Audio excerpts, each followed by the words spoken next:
नमस्कार दोस्तों, आशा करता हूँ आप सभी कुशल मंगल होंगे। मेरा नाम राज है और आपकी अपनी चैनल स्टडी साइकिल में आप सभी का स्वागत है।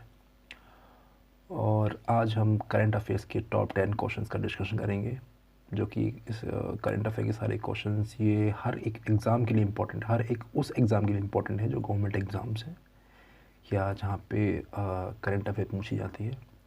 और साथ ही साथ आज से हम लोगों ने जनरल नॉलेज के कुछ क्वेश्चंस भी इंट्रोड्यूस किए हैं जिनका टाइमिंग अलग से है और डेली बेसिस पे आपको उसकी वीडियो मिलती रहेगी, जिससे आप करंट अफेयर के साथ साथ जनरल नॉलेज के क्वेश्चंस को भी कवर कर पाएंगे और मैं आपको समझाने की पूरी कोशिश करूँगा। तो चलिए आज के करंट अफेयर क्वेश्चंस को डिस्कस करते हैं और देखते हैं कि देश और दुनिया में क्या हो रहा है। पहला क्वेश्चन हमारा ये है, किस देश ने हाल ही में अपनी कुना मुद्रा से यूरो पर स्विच किया और यूरोज़ोन का 20वां सदस्य बन गया? यानी कि which country recently switched to euro from its kuna currency and became the 20th member of Eurozone? Your options are Slovenia, Croatia, Serbia या रोमानिया। आप चाहें तो 5 से 8 सेकंड ले सकते हैं क्वेश्चंस को पढ़ने के लिए, उसके आंसर्स को देखने के लिए, और फिर उसके बाद मैं आपको इसका जवाब दूंगा। तो हमारे ऑप्शंस हैं स्लोवेनिया, क्रोएशिया, सर्बिया या रोमानिया। तो इसका आंसर है हमारा बी, यानी कि क्रोएशिया। इसके बारे में थोड़ा सा एक्सप्लेनेशन दिया गया नीचे, देखते हैं क्या है वो।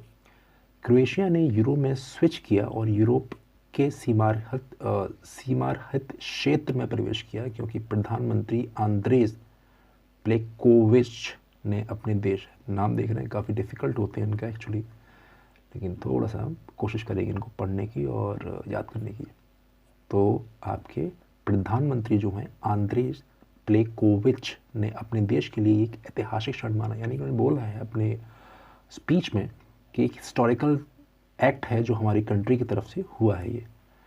तो आंसर इसका बी है, क्रोएशिया। चलिए move to the next question.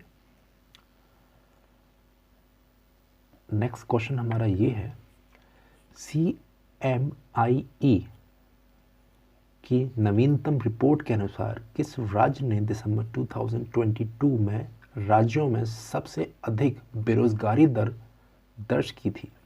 As per the CMIE's latest report, which state had recorded the highest unemployment rate among states in December 2022?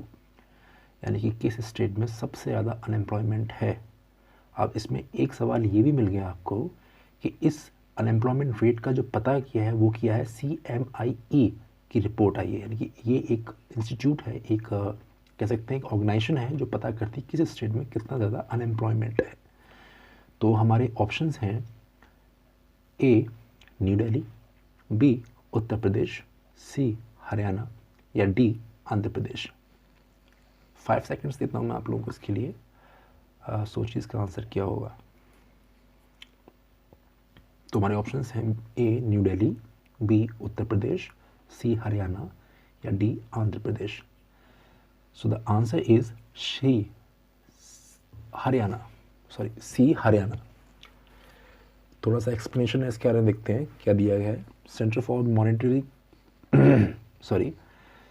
For monitoring Indian economy यानी कि CMIE की एक report के अनुसार 2022 में भारत की बेरोजगारी दर 16 महीने यानी कि 16 महीने के उच्च स्तर 88.3% पर पहुंच चुकी है।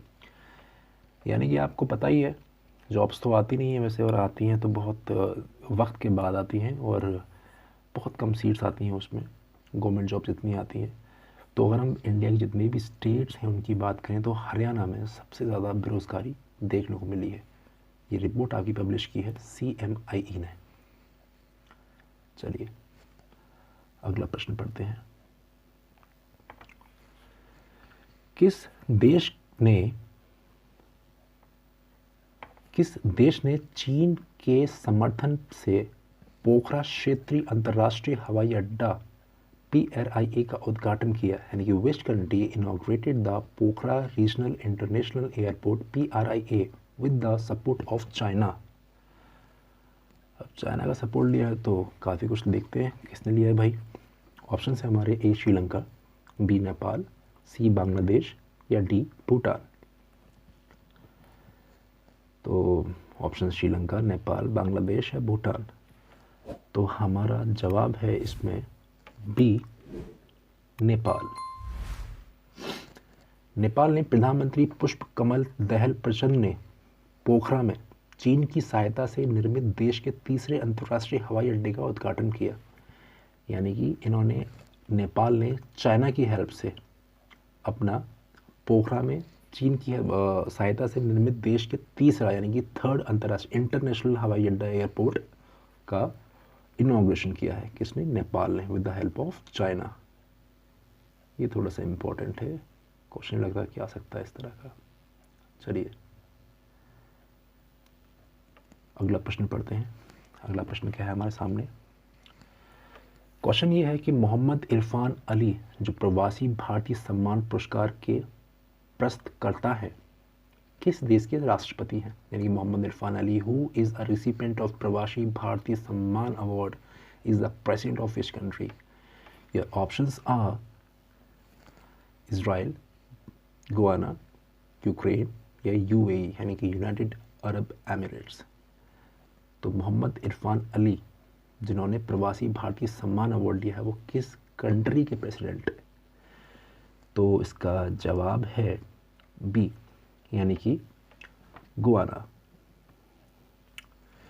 गुआना के 9वें राष्ट्रपति मोहम्मद इरफान अली 17वें प्रवासी भारतीय सम्मान पुरस्कार के 21 प्राप्तकर्ताओं में से एक हैं, यानी कि टोटल 21 लोगों ने अब तक हमारा प्रवासी भारतीय सम्मान अवार्ड ले चुके हैं, उनको दिया जा चुका है। उसमें से ये 17वां नंबर के हैं।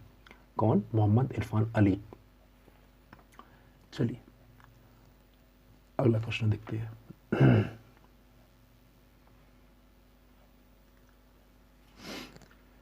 लुइस इनासियो लूला दा सिल्वा ने हाल ही में किस देश के राष्ट्रपति के रूप में कार्यभार संभाला? यानी कि Louis Inacio Lula da Silva recently took charge the president of which country? नाम देख रहे हैं इनका आप? ज़्यादा नहीं, हम लास्ट में लूला दा सिल्वा या फिर डा सिल्वा के नाम से याद कर सकते हैं कि कौन से देश के ये आपके प्रेसिडेंट हैं। तो हमारे ऑप्शंस क्या हैं? Brazil, option B France, option C Italy या ऑप्शन डी अर्जेंटीना।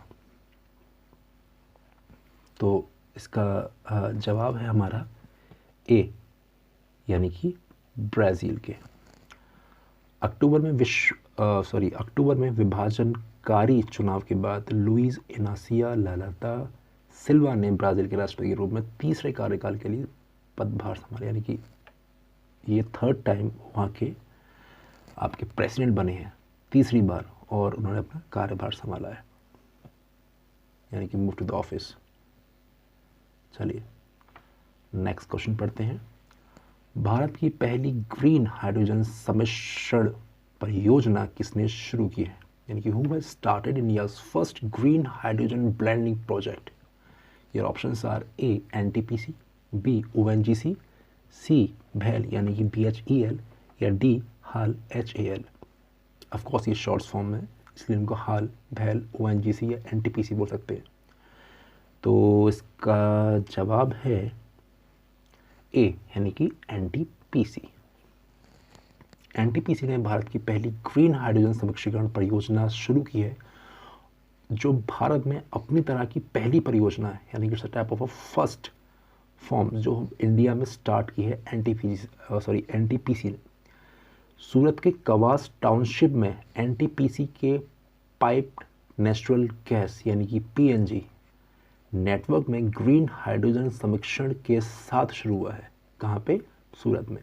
यानी कि एक सवाल यहाँ भी है, कहाँ शुरू किया है? सूरत के कवास टाउनशिप में। चलिए आगे की तरफ देखते हैं, आगे क्या सवाल है हमारे पास। और ये रहा हमारा क्वेश्चन नंबर 7। कौन सा राज्य राजस्व पुलिस प्रणाली को समाप्त करने वाला पहला राज्य बन गया है, यानी कि which state has become the first to abolish the revenue police system? Options are A Rajasthan, B Haryana, C Himachal Pradesh या डी उत्तराखंड। इसका आंसर है डी उत्तराखंड। सभी राजस्व गांव अब नियमित पुलिस व्यवस्था के अधीन होंगे, यानी कि जितने भी आपके विलेजेस हैं वो एक कंट्रोल सिस्टम में काम करेंगे पुलिस के अंडर में। उत्तराखंड के 1800 राजस्व गांवों में कानून व्यवस्था अब राज्य पुलिस संभालेगी, यानी कि आपके उत्तराखंड के जो 1800 गांव के कानून हैं वो डायरेक्टली स्टेट के अंडर में आएंगे। देखिए क्या होता है कि लोकल अथॉरिटीज़ होती हैं यहाँ पे, अगर देखा जाए तो जो संभालती हैं, लेकिन उन्होंने एक नया इनिशिएटिव लिया कि डायरेक्ट स्टेट कंट्रोल में रहेंगी। चलिए move to the next question. किस राज्य में मुख्यमंत्री आवासीय भूमि अधिकार योजना शुरू की गई, यानी इन विच स्टेट हैज़ द मुख्यमंत्री आवासीय भूमि अधिकार योजना बीन लॉन्च्ड? आपके ऑप्शंस हैं ए मध्य प्रदेश, बी छत्तीसगढ़, सी राजस्थान या डी उत्तर प्रदेश। जैसा कि आप फोटो लगा हुआ है उसे देख के पहचान ही गए होंगे कि इसका आंसर क्या होगा। तो इसका आंसर है ए मध्य प्रदेश।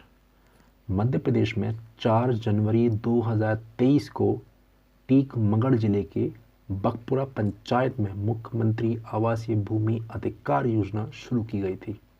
किस दिन? 4 जनवरी को। अब जो इसका थोड़ा सा प्लेस दिया गया है वो आप देख लें कहाँ पे। आपका जो इन्होंने बताया है हमारे पास,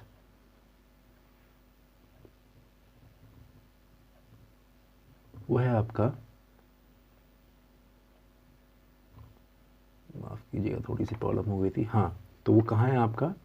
वो है टीकमगढ़ में, टीकमगढ़ जिले की बकपुरा में पंचायत में।